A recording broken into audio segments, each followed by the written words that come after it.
Right, how did you feel watching The Liar last night? As I say, I was screaming and yelling, and I'll tell you why. Here's what got to me.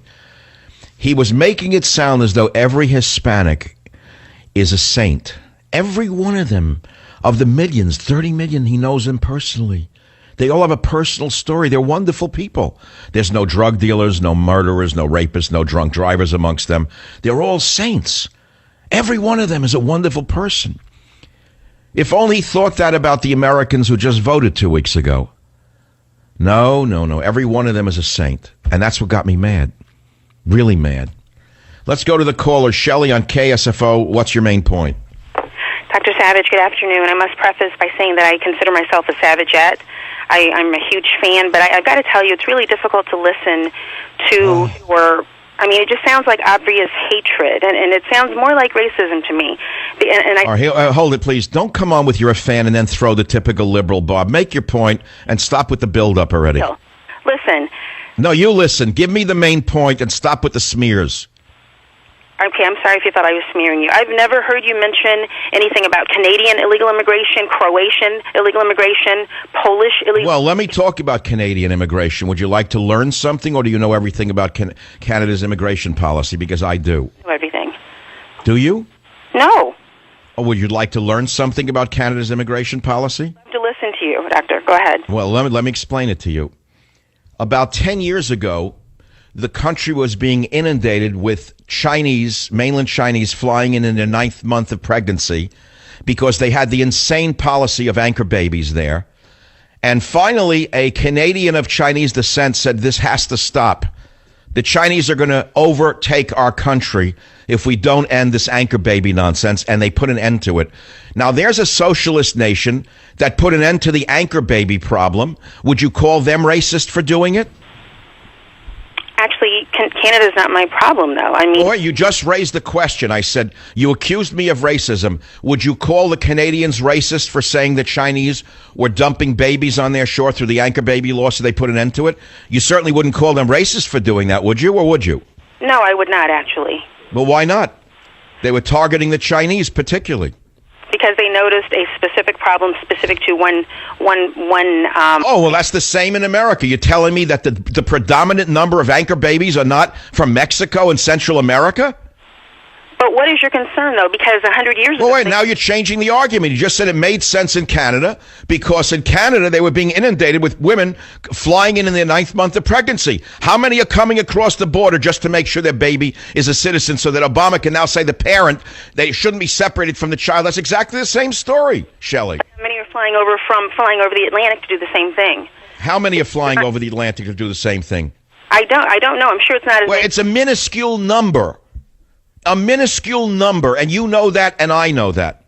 So that's it's a false argument you're giving. But you know, I look on the board, and it says, Shelley says that I'm a hypocrite because I'm a product of immigration. Isn't that your main point? We are all products of immigration, Doctor. You know that, unless you're a Native American. We all are, whether it's forced immigration... See, this is the stupidity. Apparently, I don't know if you're an educated woman or what.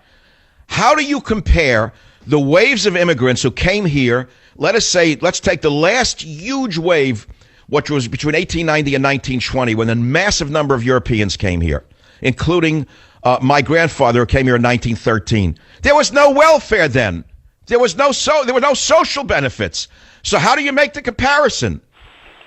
The comparison, regardless of the social benefits. Oh, come on. Now you're just spinning an argument. You're not at Merritt College now trying to BS a class. The fact of the matter is that my ancestors who came here, I hear it from an Italian who said to me one day, oh, they're just the same as the Sicilians who came here. And I say, wrong.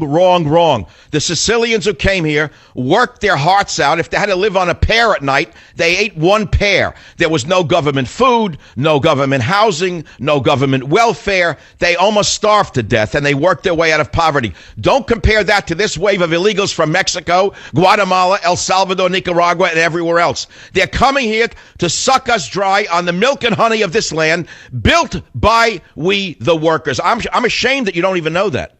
I do know that, Doctor, but listen, you're the first one to talk about how hardworking the majority of them are. There's bad apples in every group. Everyone knows that. The majority of who is hardworking? For minimum wage or less, and they do. Ma'am, who is the hardworking? Now you shifted the argument from the wave of immigrants from Europe who are hardworking because there was no welfare for them to who is hardworking? Okay, no, I'm speaking right now the immigrants from Mexico, Central America, etc. Right. Okay, we see that most of the hard work in America is done by these folks. But what we don't see are the family members at home who are not working. How about those costs? How is that different from 150 years ago? I mean, most people couldn't even speak English that were coming from... Are you able to follow an argument? Absolutely. How can you follow it? You don't even know what you're talking about. 100 years ago, people came here, and there was no welfare. So how do you compare that with what you just said? Because you say borders, language, culture. Language. Let's talk about language. You're changing the argument again. Shelley, are you on medication? I'm not really trying to change the argument. I'm just saying... Are you on medication because you can't seem to stay focused on a single point? It's very difficult to have a discussion with you. The minute you lose a point, you go to another point. All right, Shelley, thanks for trying. I know you're stressing your capacities today. I realize it's a tough day for you. But you didn't make any points. So let me make it again. I have a family member who is of Italian descent, and her family is of Sicilian descent. In fact, they're